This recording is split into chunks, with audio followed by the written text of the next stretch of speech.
Well, well, well. It is the last podcast of the month, and as such, we'll be bringing a conclusion to Hatman's series of spooky movies and my month of Gundam. So, let's go ahead and get started. My name is Micah Curtis. I'm Alex Baldwin. Come play with us, Danny. Welcome to Micah and The Hatman.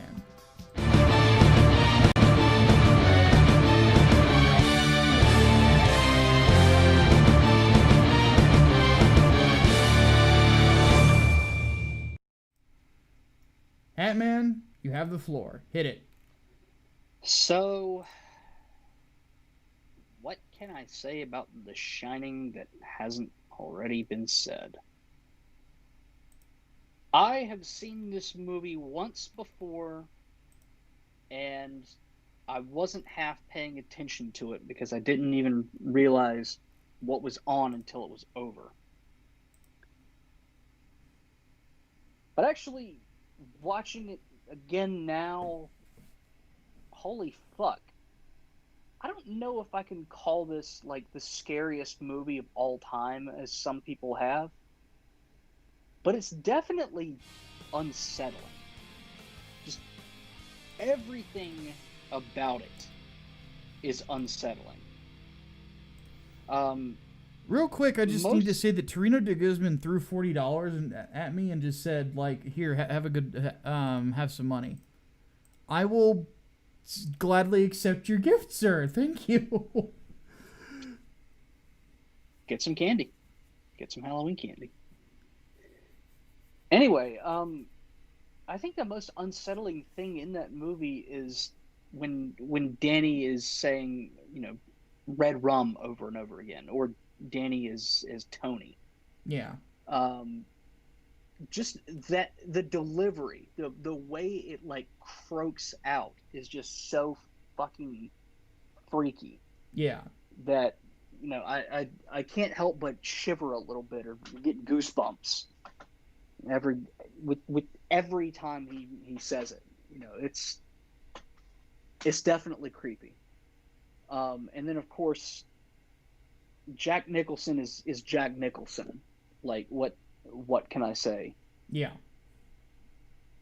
And we don't talk about the other one because she's the weakest part of that fucking movie. Anyway, you didn't like what's her face? I didn't know. Really? I'm surprised by that. Everything that she said and did came across as forced and overacted. No, it really was not believable for the most part. Wendy was not a believable character. Except when she was just like frightened out of her mind, you know, running away from Jack. That, you know, that I get. But that's also because Stanley Kubrick made it his goddamn mission to scare the living hell out of her. Oh, yeah. So, yeah, okay, I understand that.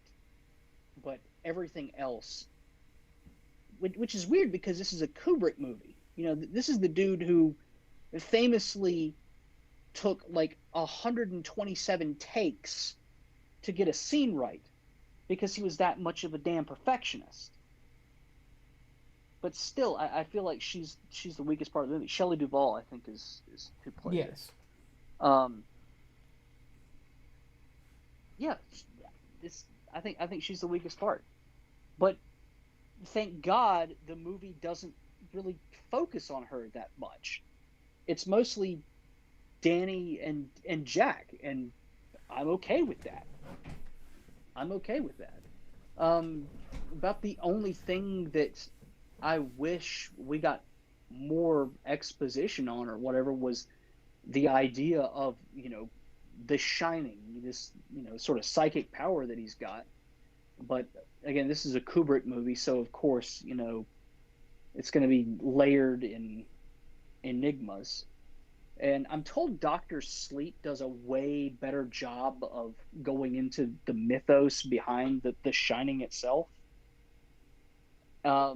which is on my list. I will watch Doctor Sleep soon, and I'll probably end up reporting back after I see it because I've heard nothing but good things about it. Also, I've never understood the very, very ending. The final scene with the photo of the 4th of July party, They took his soul. 1921. See, I've heard that. I've heard that he was always a part of the Overlook, and that's why he's there. And I've heard all kinds of other crazy shit, like, he wasn't who he thought he was. That was the real Jack Torrance, and the one that we saw was somebody else. I don't understand it. Now, I just go with they took his soul. It's the most. That makes the most sense. Yeah, that makes the most sense. But, like, damn. I also haven't read the book because I just haven't. I don't really have an excuse. I just haven't read it. So I don't know if the book explains anything about it or not. I don't know. But yeah, very very unsettling movie. Fuck. Just fuck. What a way to cap off the spooky movie month. Well, technically, I still got a couple more movies to go, so. Yeah. All right. My turn. Or Gundam? Oh, well, the Gundam. There we go. I should probably grab my my friend over here. Grandpa? Yep. So I went old school with my final Gundam series of the month. I went all the way back to the original, to Mobile Suit Gundam.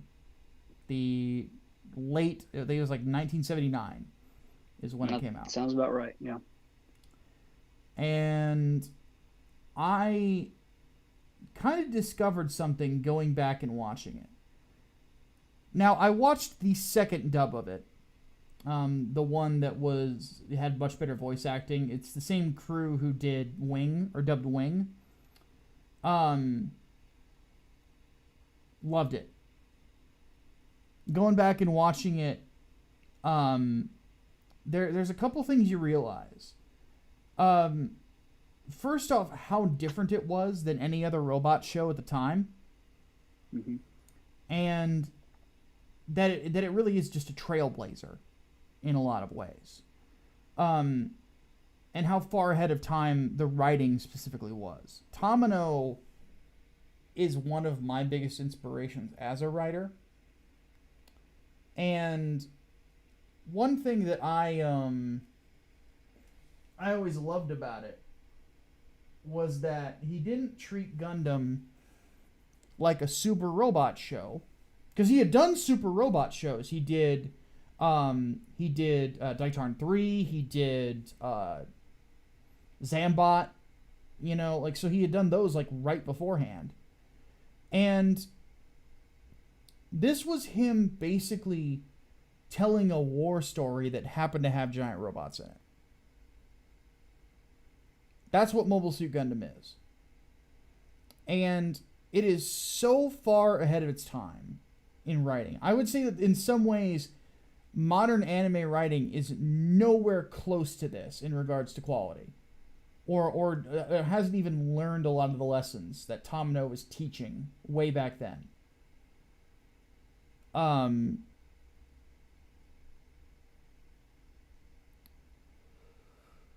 Where to begin? So, the thing about Tamino and the thing about Gundam in general is that the series takes itself seriously. That is the first thing that you will notice about this show. It takes itself seriously. It has a story. It's going to tell you that story, and it's not going to let itself get mired in tropes or anything like that. What it's going to do is it's going to tell you the war story that Tamino has on his mind, with complicated characters and complicated backstory and complicated everything, because that's what he wanted to do. He wanted to tell a story that you would look at and take seriously as a piece of art. And he succeeded. And this is generally the issue that I have with a lot of anime. It gets so mired in tropes and this sort of follow the leader approach to storytelling that it never really learns from the best. Because a lot of anime that's out there these days is not pulling from Gundam or Devilman or anything along those lines. It's usually pulling from something else, from whatever's popular at the time. And as such, you get a lot of copy-paste, which is true of any entertainment medium, but with anime specifically. Because what can you expect with every season of anime these days? More fan service and more isekai. That's pretty much it. That's what you're going to get.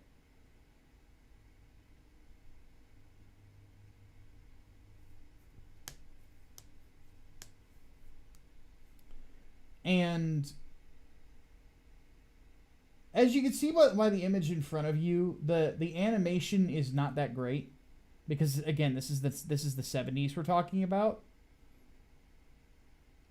But you don't really watch the first Gundam for the animation, in the same way you wouldn't watch the original Star Blazers for the animation. You know, you watch it because of the story that's told. So I haven't even gotten to it. So basically what it is that in the future, humanity has moved into space and set up colonies that basically act as like artificial Earths. A grouping of these colonies has declared independence and are called the Principality of Zeon. And they've declared war on humanity. What they called originally was a war for independence, and now it's something completely different. And the one thing that they have managed to do is dominate the part of the war that they are in, because they have a weapon system that the Federation does not have, and it's called the mobile suit. So the Federation, in secret, develops their own mobile suit in space, and it's superior to anything Zeon has. It's called the Gundam. And they develop a secret mobile base as well, on top of two other mobile suits that could end up being mass produced as well. And it's basically the story of that particular weapon system getting to Earth and trying to survive Zeon long enough to actually fight in the war proper. In it also is, of course, a bit of soft sci-fi with psychic stuff with the new types. Admittedly, the one flaw of Mobile Suit Gundam is they kind of dump the new type concept on you in the last 12 episodes. And it's a 42 episode series. With only like a very brief mention early on from one person. And that's it. So the new type stuff kind of gets dumped, but everything else about the story is really fucking good. Amuro is a very compelling character. He's also very ahead of his time as a character. There are things that Tamino was trying with Amuro that had never been done with an anime protagonist and weren't done again until Evangelion. That should say something on how far ahead of his time Tamino was. Char Aznable is probably one of the most compelling antagonists I've ever seen. still going back, I'm like, God, this guy is such a great villain. He's one of the best examples of a sympathetic and charming villain. Because dear God, he can charm you like nobody's business. And I still maintain that the last episode of Gundam is one of the best last episodes of a show you will ever watch, because it really does tie things up quite nicely. It is it's a, look at it. I like, this is one of the greatest anime ever created. It's amazing. If you have not watched the original Gundam, if you this is why you need to subscribe or become a patron, because we have something special that we're doing over there called Mecha Mondays. Every Monday, we are going to be airing, and I'll read that donation from Torino in just a second. Every Monday, we are going to be doing a 2-hour block of shows, sort of like the old Toonami days, but focused specifically on mecha in the Discord server. And the lineup is as follows: Mobile Suit Gundam, Getter Robo Armageddon, Neon Genesis Evangelion, and Blue Gender to close it out. Every Monday, starting at 8 p.m. Eastern Time. So if you're not in the Discord server already, become a patron, join in. It'll be a lot of fun, to say the least. So, it'll be awesome. Now, where can you watch the dub? I own the series, so that's how I watched it. The downside is that if you're going to watch it, I only have one word for you: Yar. Yeah, there is nowhere to stream it at the moment. Yeah. So like I said, become a patron if you're not already, so you can watch it with us. Yep. So, because Yar or buy DVDs. Yeah, it is a fucking classic. I love it. All right, Torino threw in a buck and says, one of the things I learned from Gundam is that Char never betrayed anyone in his life and fucked the Zeon. Yes! Yes. Yes. We'll just put it that way. I love Gundam so much. If that wasn't obvious enough, as I pan the camera to my right, if that wasn't obvious enough. You don't know how many gunpla I'm up to now? Let's count. 1, 2, 3, 4, 5, 6, 8, plus Mazinger. And that was this month alone? No, this month and last month. So 2 months. Oh, okay. But most of them were this month.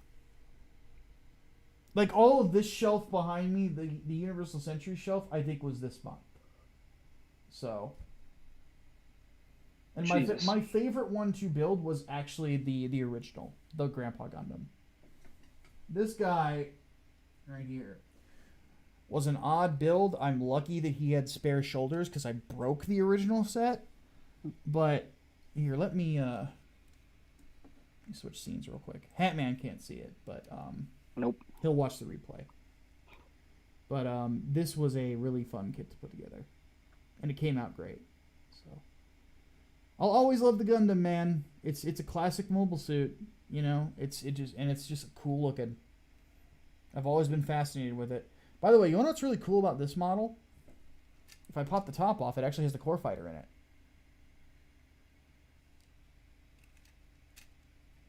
I always think that that's really cool.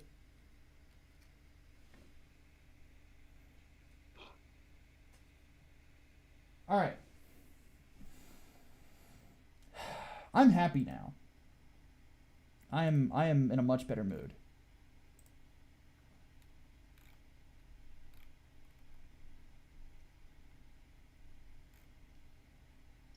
So ends Gundam Month. So ends Gundam Month of the original. All right, folks. Hatman, what the fuck's going on in Cyberpunk? So Cyberpunk got delayed again. I think 21 days. So now it's a December launch as opposed to a next month launch. In spite of the fact that the game's already gone gold. Or at least allegedly had gone gold. The excuse is that they're having issues with last-gen consoles. Like getting it to run on last-gen consoles and can I say current gen now? Because we're right on the cusp of it. Yeah, pretty much. Yeah, and of course, PC is not going to have any issues at all. So you're just getting held up because of the console peasants like me.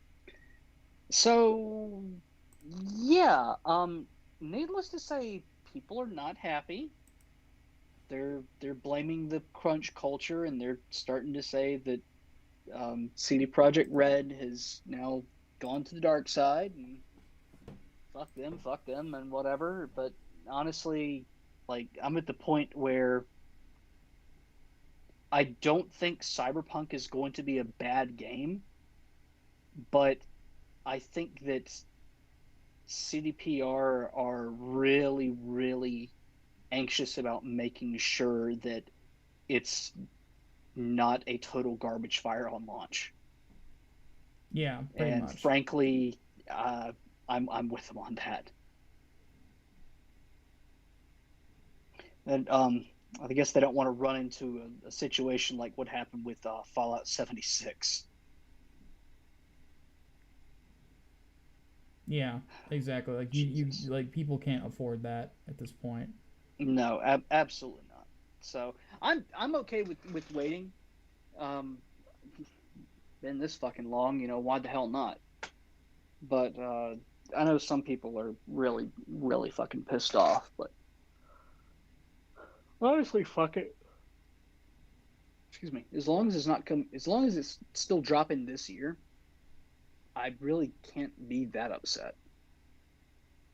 I mean, Halo Infinite got delayed till next year. If anything, I'm pissed about that. Yeah.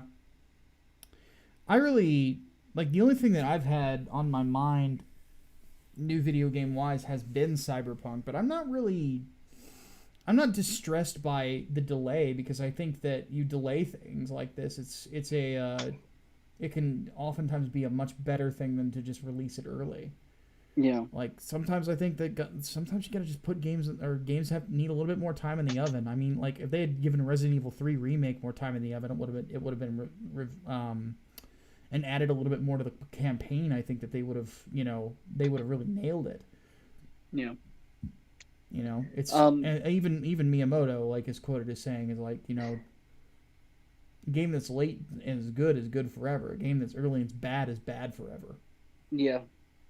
Well, that's the thing. I don't know if that quote applies anymore because you can patch games so much now that you can have a situation like No Man's Sky, for example, which was absolutely atrocious on launch, and the patches basically were like a redevelopment cycle to make the game, actually everything that it promised.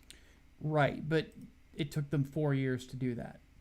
It did, yeah, but dear God, like There's not a lot of games out there that it can happened. afford to do that. Oh no, absolutely not, absolutely not. Um, I still err on the side of just delay it. If you delay it, it actually stands to be better, And likely even make if more it's money. not that great. Yeah, and that too. Um, I think your ultimate case study, even beyond Fallout 76, is Skyrim. Mm. Skyrim was buggy as fuck on launch. I'm of the How opinion that if long? Skyrim was not a meme before it went live, it probably would have struggled more than it did. Probably, probably.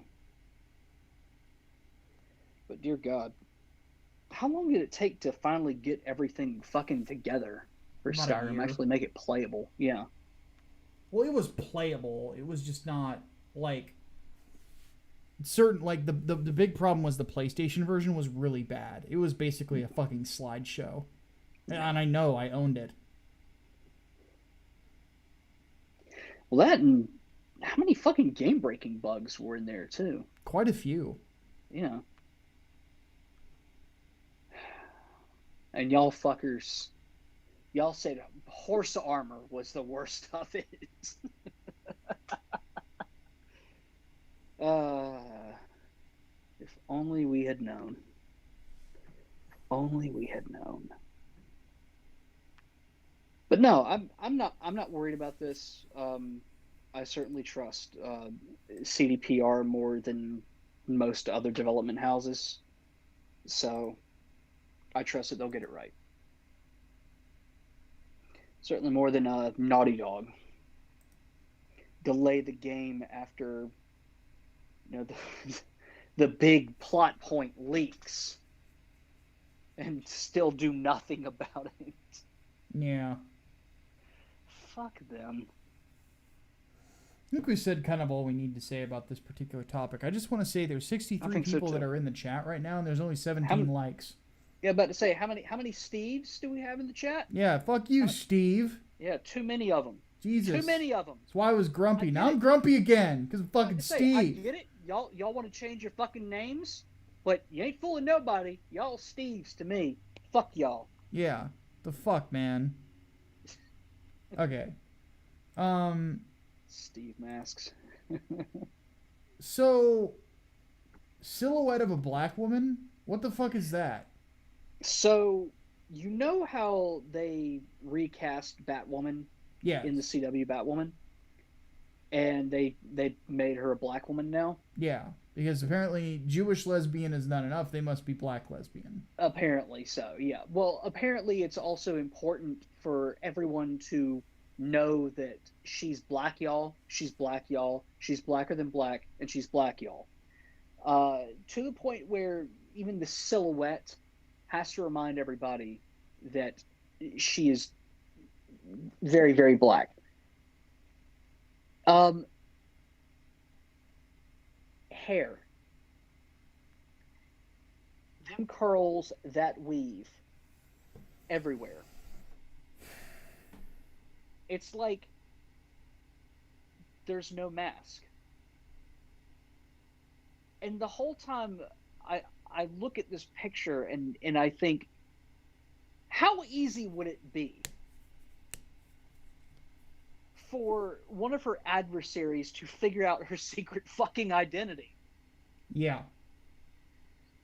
How practical is this? There's a reason that Kate Kane's hair is fake.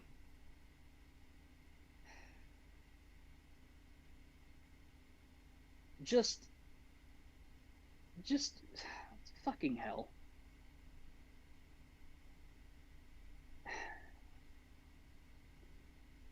I suppose I should add the usual disclaimer. I don't give a fuck if Batwoman is black. I do not care. What gets me is making something so fucking unbelievable in universe for the sake of the virtue signal. Because there is no way in hell someone who is trying to conceal their identity would want to be identifiable at all in a silhouette. No. No. So Chaos Steve 1 donated $1 and said, just doing this for the joke. And yes, I immediately liked the vid when we started. Just wanted to make the joke. Fair enough. Chaos Steve. Okay, you're off the shit list now.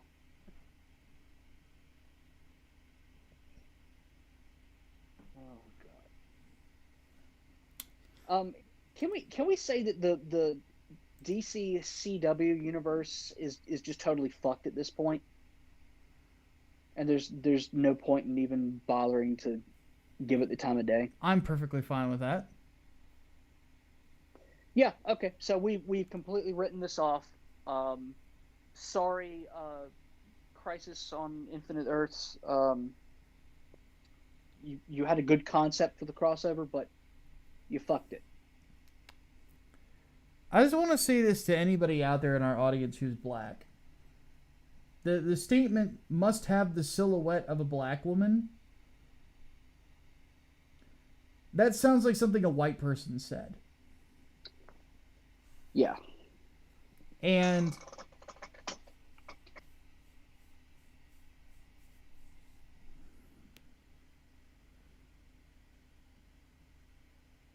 on top of that,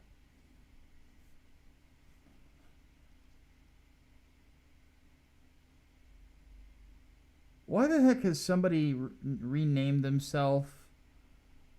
Servant, have you renamed yourself Chunky Racial Epithet? Change that right now. That's not funny.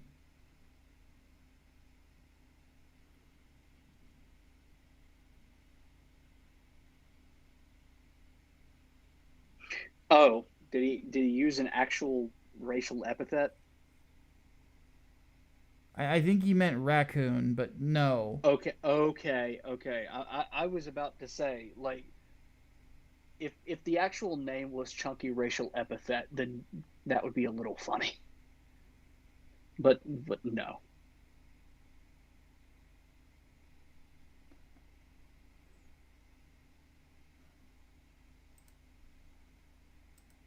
Anyway. Is this an afro? Does this count as an afro?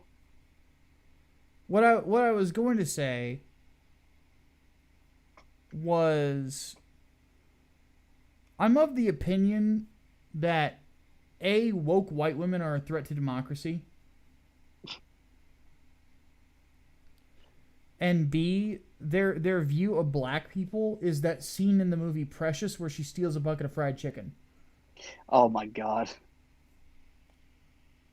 Oh my god.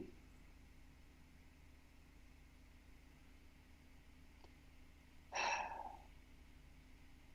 remember when that movie came out and everyone was just making fun of it the entire time. Yeah. For how stereotypical it fucking was. Pretty much. But now, does this count as an afro? Does that hair count as an afro? Because apparently her actress called it an afro. That's just a weave. Yeah, I don't see it. It looks closer to locks to me. Yeah.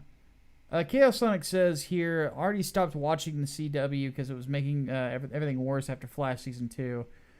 Lego was the prologue to Gunpla for kids. Kind of. I was a big Lego kid. So, I always like building stuff.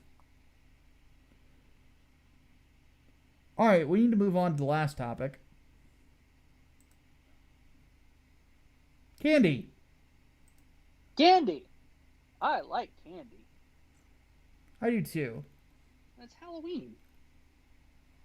I mean, we talked about. I think we talked about scary movies enough. And I believe last year we talked about like our favorite horror movies and such. So, fucking Halloween candy, man. Can't have Halloween without candy, or some kind of sweets at the very least. What is your opinion of candy corn?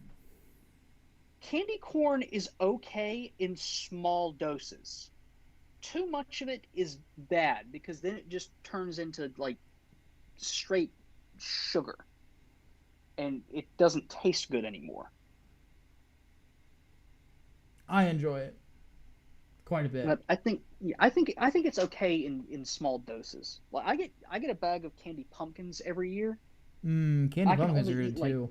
Yeah, I can only eat like a handful at a time though. Yeah, they're very rich. Yeah.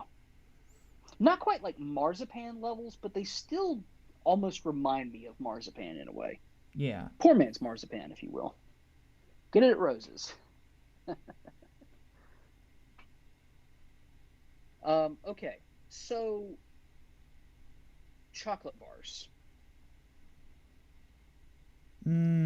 Which ones are good tier and which ones are shit tier? Good tier, there's quite a few that I think are good. I mean, I'm a big fan of Milky Way. That's probably my favorite. Wow, okay. Interesting. 100 Grand are really good. 100 Grand's pretty good. Whenever they're out, white chocolate Hershey or Crunch bars are fucking amazing. Shit yeah. And by extension, Hershey's Cookies and Cream is great too. Yep. I like Kit Kats a lot. People are throwing money at me. Hold on one sec. They want you to get candy. Chaos Sonic throws in a buck and says, "Who gives raisins to kids as candy? If you do, you deserve to be shamed more than Hatman." Agreed. And Darkon says, what about Raisinets though? Yeah. Darkcon throws in $3 and says, I've been working on a comic project for a long time. If I was to send a snippet to you on Twitter, would you review it? Send it to me. I'll let you know what I think. So what about Raisinets? Like raisins, I can get behind, but Raisinets. They're the ones coated in chocolate, right? Yes. If you like raisins and you like chocolate, you'll probably enjoy them. I actually like both, so I like them. And I like eating raisins, too. I just don't want them on Halloween. Yeah. I think Raisinets are okay, but literally just okay. Raisins are one of my favorite, like, work munchies. Like, while I'm writing something, I love eating raisins. Like, for some reason, it's just, the taste is just good. Yeah. Anything that would be in a trail mix, I think, is a good work munchie food. Yeah.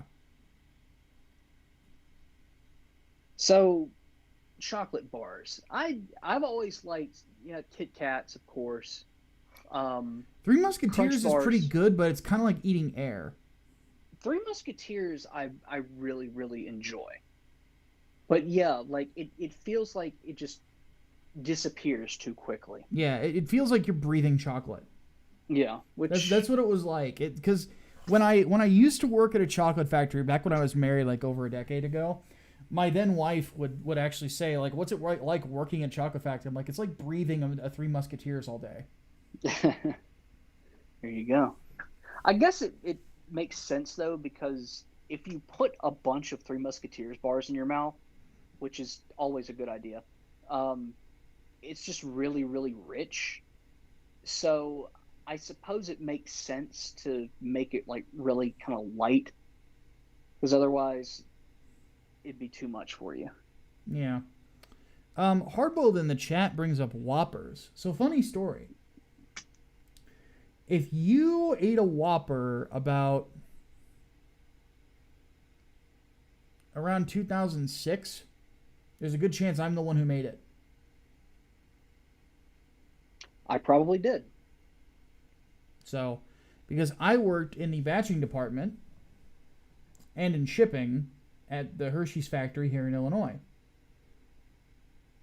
And that was what I did. Some days I was making Whoppers. So I worked batching 3 days a week, and then I worked in shipping 2 days a week. So there you go. Whoppers weren't always one of my favorites. Usually they were like one of the candies that I'd eat last. I mean, I don't mind malted milk balls now, but I guess as a kid I wasn't really into them that much. Crunch bars, Crackle, if anyone ever had them, Mr. Good bars as well. Anything really with like peanuts or like a crunch to it, I went for. And Milky Ways, by contrast, I never liked. I never liked Milky Ways. They tasted like an incomplete Snickers.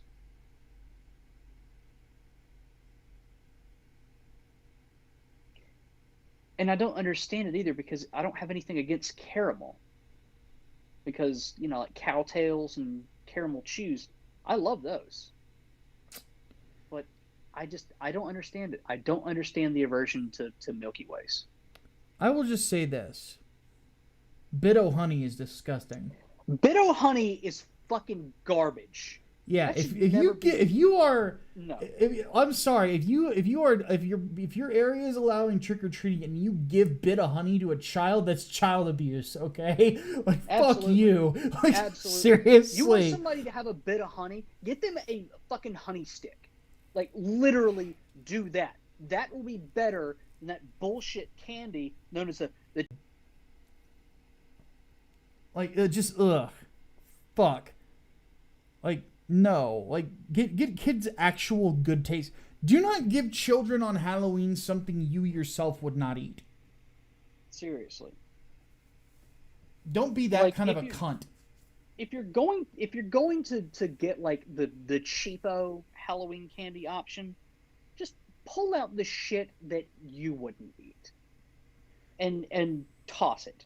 Don't give it to children. Fuck that. Fuck now, all that. Bottle caps, give out the bottle caps, because bottle caps are probably the best of the cheapo candy. I would eat those all fucking day. But no, if you wanna really throw a curveball at kids though, to give them something that they're not gonna get otherwise, saltwater taffy. Yeah. Yeah. I did that one year, because my mom was out of town during Halloween when I lived with her after my divorce, and she goes, well, like, what do you want to give to the kids? I'm like, let's do saltwater taffy, on top of like the normal stuff.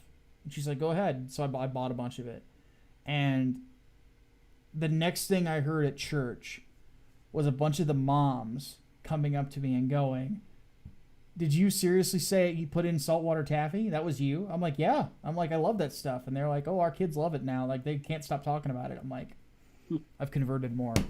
All right, we need to move into the Q&A. All right. So,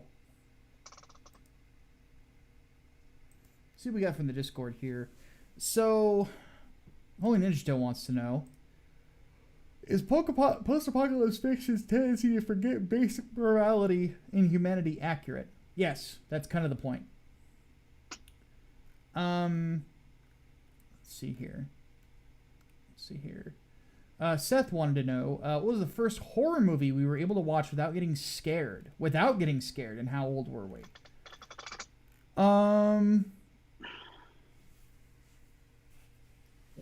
Without getting scared. Shit. All the way through, or just like bits and pieces? All the way through. The Blair Witch Project, and I was 8 or 9. And the reason why I wasn't scared is because I hated the fucking movie. But you've heard me talk about that already. Yeah.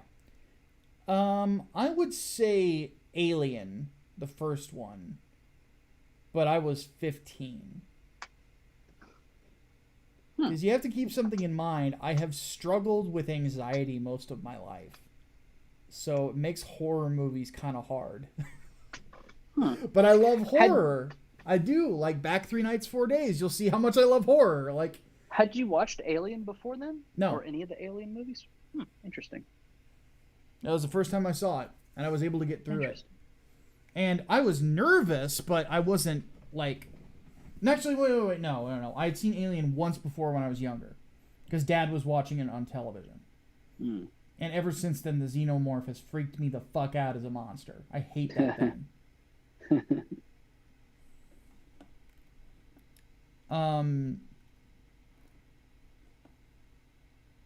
So, yeah. But yeah, when I was finally able to make it through Alien, I knew I was in a good spot. Because Alien is a brilliant movie. Oh, absolutely. Daniel Parker wants to know, why is it so hard to make a decent Fantastic Four movie? Because oftentimes the people who are directing it can't decide whether or not they want to go modern or they want to go camp. Mm-hmm. And the answer is actually kind of simple. Just be honest. Make a Fantastic Four movie. Yeah. Stop trying to make it something else. Not the last one wants to know, what promising IP have you seen get unfairly mistreated? Splatterhouse. I didn't know you were going to say Splatterhouse. I love Splatterhouse. Let's see here. Kit, we answered your question last week about the Animaniacs reboot. As for Tiny Toons, I didn't know about that, but apparently Elmira isn't in it. That's weird.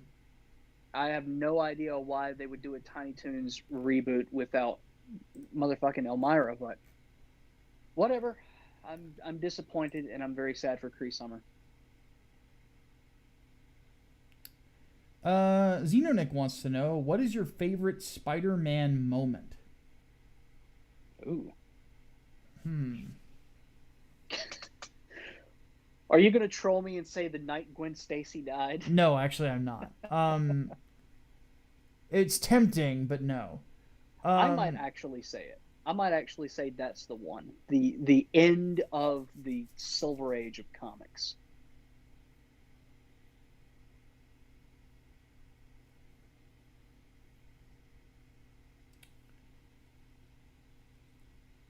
My favorite Spider-Man moment is the ending of the first Carnage arc. Interesting. Because it shows Peter having to deal with making hard choices. And it's powerful because Jameson makes a crack about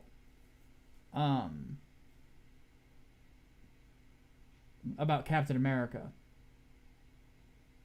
And basically, Spider-Man basically just lays into him. It's like Cap wouldn't have been in this situation in the first place, you know. And it's powerful because you could tell that Peter is as disgusted with himself as Eddie was disgusted in his betrayal of him. Yeah. So interesting how both our choices involve significant shifts in the character of Peter Parker. Yeah. That in my opinion, David Michelini's run on Spider-Man, in my opinion, is the apex of Spider-Man writing. You're not going to get... The character is never written better. Yeah. Let's see here. We got money coming in. Changus throws in $5. Says, can't give as much as Torino or Chaos, but I'm putting $5 down for the anime cringe. There you go. Ugly Media throws in $2. It says, would like to apologize for coming up with the name change idea. I thought it was going to be just a fun idea. Didn't think it would cause so much anger. Well, it's just, I don't know who you are.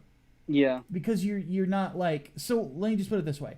Whenever I click on some of your names, for some of you it tells me what your original username was. For others it doesn't. Yeah, that's where the confusion lies. Yeah, and that pissed me off. I'm like, well, fuck, now I don't know who anybody is. So... We want to give proper credit where it's due, damn it. Yeah, and then if your name changes 2 days from now, like that makes it even more confusing. So... Yeah. All right. Diva wants to know. Still wanted to see your take on Paul Joseph Watson's BS claiming comic books are for kids while using Alan Moore as Killing Joke and V for Vendetta as a source for his argument about how our pop culture is infantile. Yeah, Paul Joseph Watson can eat a bag of dicks. He's an idiot. Why the hell doesn't he want to have fun? I don't know. He's one of those many like no fun conservatives. Like he just talks politics all the fucking time, and then people wonder why he's a nutbag. Is he that kind of fucking person that's also like Disneyland is only for children? If you go to Disneyland as an adult, you're a fucking moron. Yeah. Fuck him. Yeah.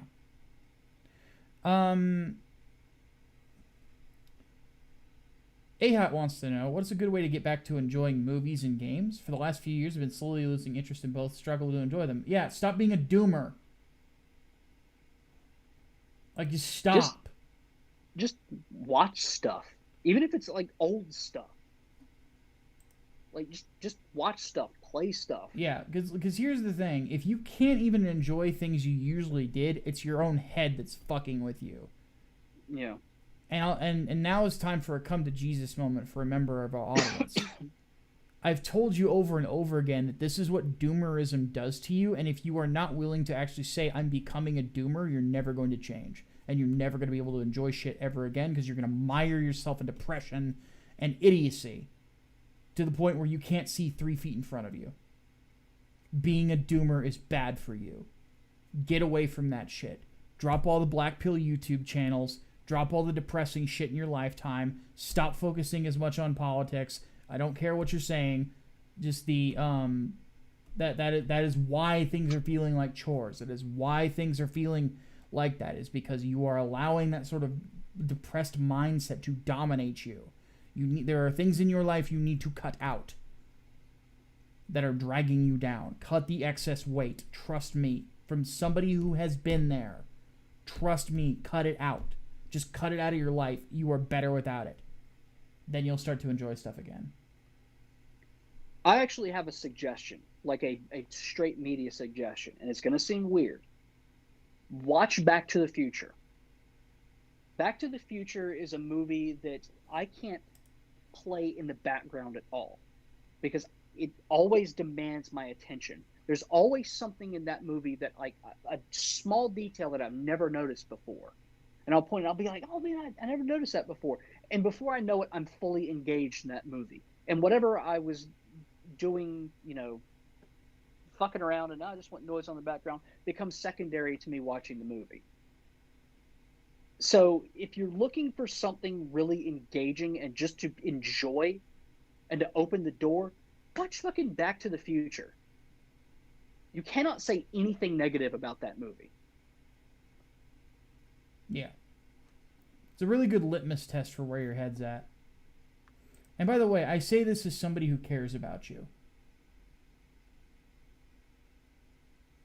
I'm not a jerk, Well, I am, but I'm not. Cut that stuff out of your life, man. All the doomsayers that you put in your life will always drag you down. And they're always wrong. Almost always.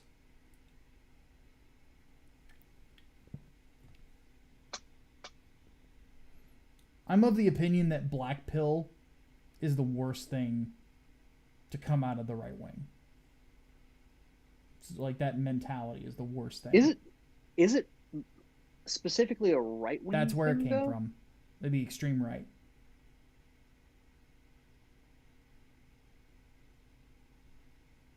Like it is one of the worst things that I think that has been done, because it is totally devoted to bringing people's moods down, and it is totally doomsaying, and there's never any truth to it, and the shit that they predict never fucking happens, and they always have to twist what their statements for it to somehow be somewhat true.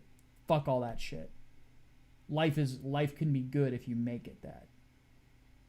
It's not easy. Bad shit will happen, but it is your response to that bad shit that is the measure of yourself as a man or a woman. And if your response to it is just to sit and just fucking, with woe is me shit, you'll never go anywhere. Nothing will ever get better. You have to take initiative. You have to stand up and be a man about the things that are going on. All right.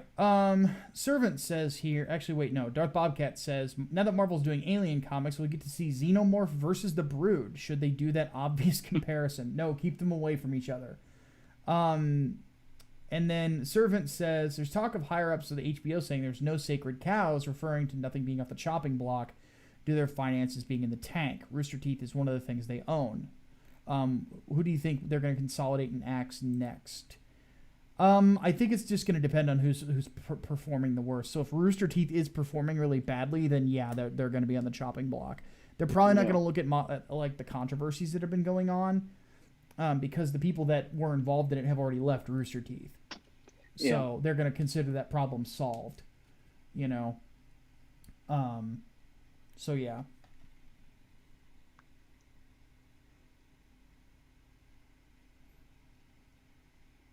Yeah. Crystal Hydra says Micah would make a great motivational speaker. Here's the thing. My dad was a drill sergeant. Or rather, a drill sergeant's assistant, but still. Like, he was in training to be a drill sergeant. A drill sergeant and a preacher. Yeah. I'm used to I'm used to receiving and giving speeches. So, because I was a minister too at one point. And a lot of the speeches and things that I usually say to people in the audience, I've actually told other people face to face before. So.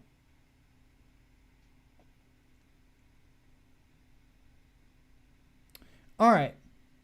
Crystal Hydra, we're going to go to the chat now. We've only got 5 minutes, so we got to try to make this snappy. Crystal Hydra says, have we seen the trailer for the new Godzilla anime? No.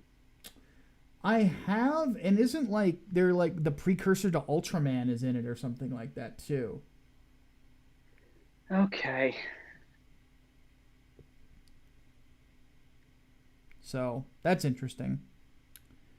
I don't know what to think of it though.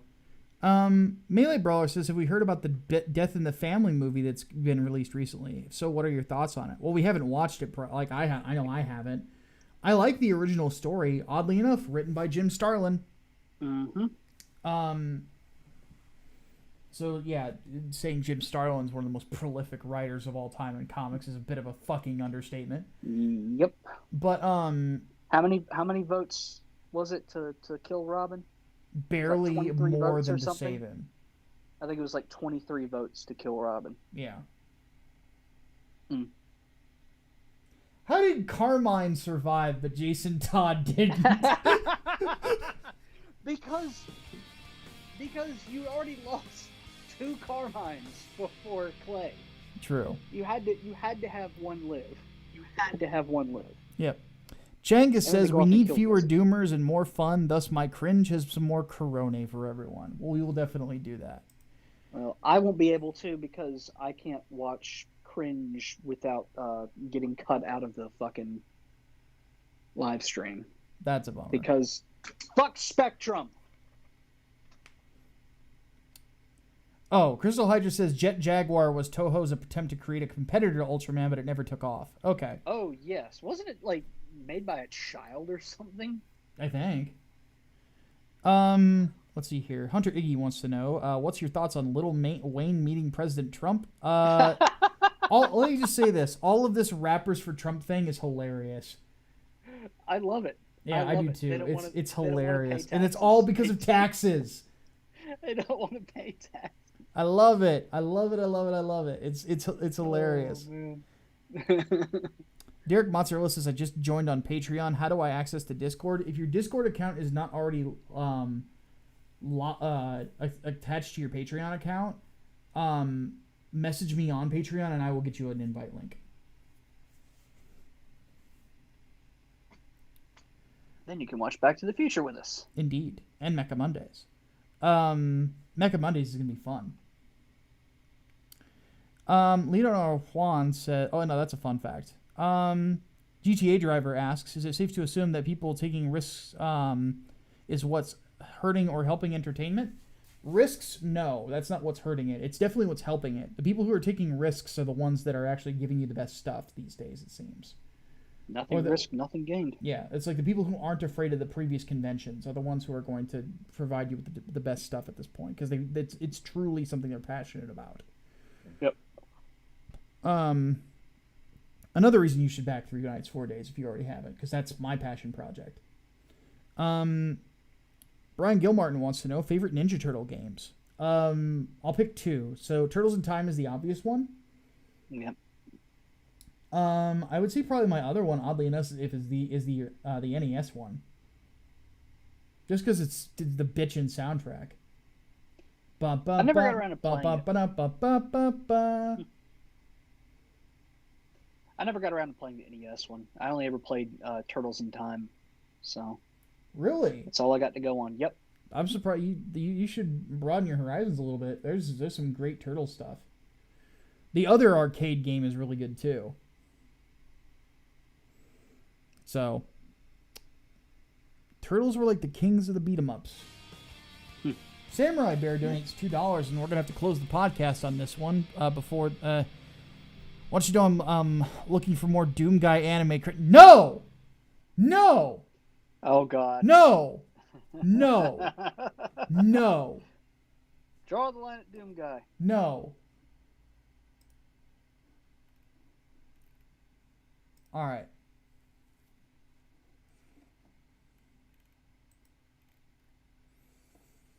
Okay.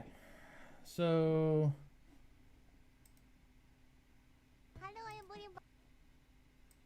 let me get these set up real quick. You get to cringe, and I just have to listen. Yes. Now, the biggest ones were from Black Comet and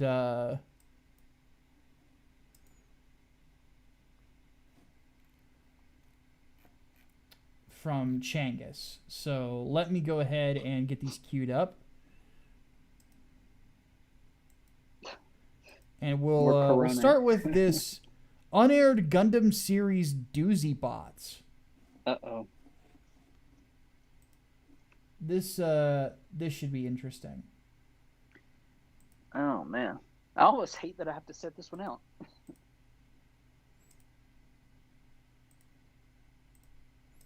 All right, here we go. There's a spectacular. Oh, Jesus. This is not cropped very well. Hold on. Sorry about that, guys.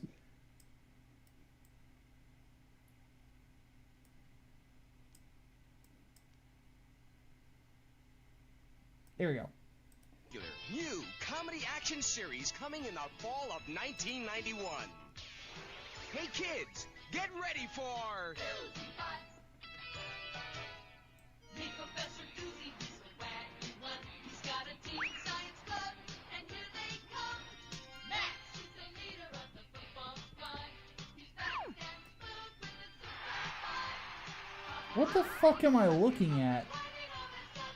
I have no idea, but Well, of course you don't, but... I imagine it's something terrifying. Well, this is a very woke show. I mean, you've got your black disabled guy.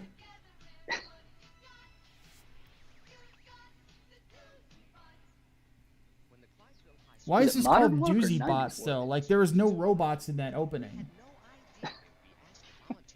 Is the wheelchair a robot? No. Somebody's got a pet monkey, because of course they do. Okay, so it's 90s diversity. Yeah.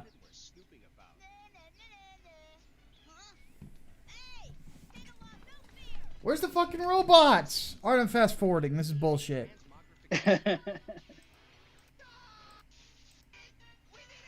Oh, Jesus. What the fuck? Describe what it's happening. Xeon is being led by a robotic chicken, and there are DOMs that are playing like... What the fuck? Why did that Hygog just clip those... Why did it need hedgers? It's got claws! It had to just use hedge clippers on a fucking power line. What the fuck? It's laying eggs and birthing DOMs, the chicken. Like, what the fuck? And there's a Gundam now, and it's an SD Gundam, and like it threw something at them, and now a Gim has a fucking hang glider that came out of a skateboard. What? A hang glider in the skateboard? What the fuck? And now the gun cannon has just disabled a beam rifle by smacking bubblegum at it. What the fuck am I looking at? What the hell is this? Why is it awesome? This sounds funnier than the fucking Hello Kitty Gundam crossover that we watched. This is like Saturday morning 90s like SD Gundam. Now the gun cannon has put them all in a giant ball and just dumped them into a river. What the fuck? What the fuck? Oh, my God. no. Oh my god. Oh, that was great. Okay. That's funny. That was good. That made me laugh. Like, fuck. That's hilarious. Apparently I've missed some donations. Hold on a sec. Or did I? No, I didn't. Okay. So, are we still live? Okay, good. I just wanted to make sure we didn't get copyright struck or something. Okay. Now for Corone.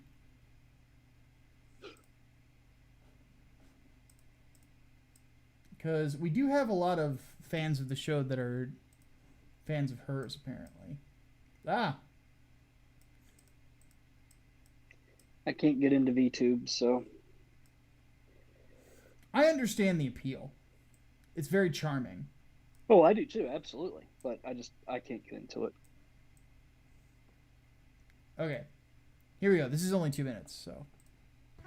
Everybody, today it's English only streaming challenge. I have to speak Oh, you're gonna make the English Japanese girl do today. English If only? you speak Japanese, you will Oh, win. God. no! Good luck. Thank you. Okay. Ouch. Let's go, amigo. Let's go. Oh, mushroom. Come on, come on, come on. Wow, big boy. Big boy. Oh, kill. No, no, no, no. You die, you die. Oh, money. Hohoi. Hohoi. Gorilla noise. Den, den, den, den, den. Do-de, do-de, do-de. Oh, turtle. No! This poor girl has I'm no alive, hand-eye want to revive, coordination, apparently. Oh God. I'm alive. She's I'm very alive. bad at Mario. I have a heart. It's kind of I driving have me one crazy. Endless heart. How can you be bad at Mario? Three brothers. It's like, Oh, okay, there's two buttons in a fucking D-pad. I know. Okay. Speed. Running, speed, girl. You see.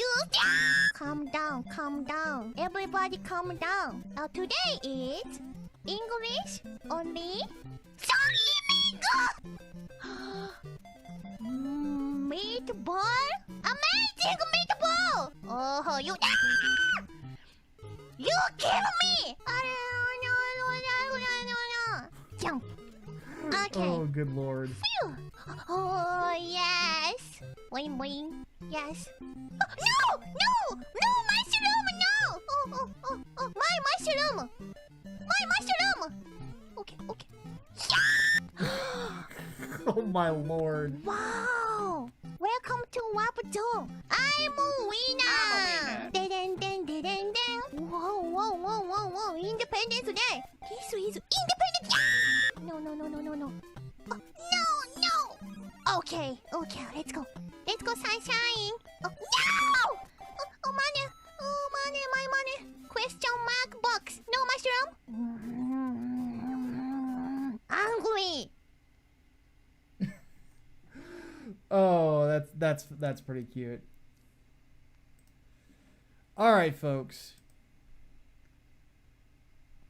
That was good. All right, folks. We have 49 people in the chat. 37 people have hit the like button, so we've still got some Steves out there. So let's not Steve it up today. We're gonna go ahead and take off. It is the end of the show. I'm gonna get a nap in because I gotta still work tonight. You get a nap. Yeah. Comet real put in quick. something just there. Doozy Bots was Bandai's unaired first attempt at adapting Gundam before Wing. Also, fun fact, the black wheelchair guy was the one who turned into the gun tank. Oh, no. So he was the robot. Oh, no. That's hilarious. Oh man. Real quick, also, Paranormal Hattivity is tomorrow. Tomorrow on this channel at 10 o'clock Eastern Time. That's 10 o'clock at night Eastern Time. I will be reading stories. And then Halloween night, so that's Saturday, 10 o'clock Eastern Time on the Hatman channel, part 2 of Paranormal Hattivity. We'll be reading more stories. Check the Twitter for the full list of stories. I'll post them after this. But it is happening. It is happening. If you have any last minute requests, contact me. There you go, folks. Alrighty, guys, we're going to go ahead and take off. I'm going to get a nap. Hatman will be doing... Yeah, Hatman's got that tomorrow, and then I will be doing Gunpla Night tomorrow as well. And that'll be on Twitch for those of you who want to watch that. Excuse me. Because we're building a Zaku. Ooh, Sniper Joe. That will be fun. All right, folks. Hatman, any final words? Yes. Happy Halloween, you spooky fuckers. Indeed. And Bit of Honey is trash. We'll see you guys Yes, next it time. is. Dave's fault. Dave's Vault.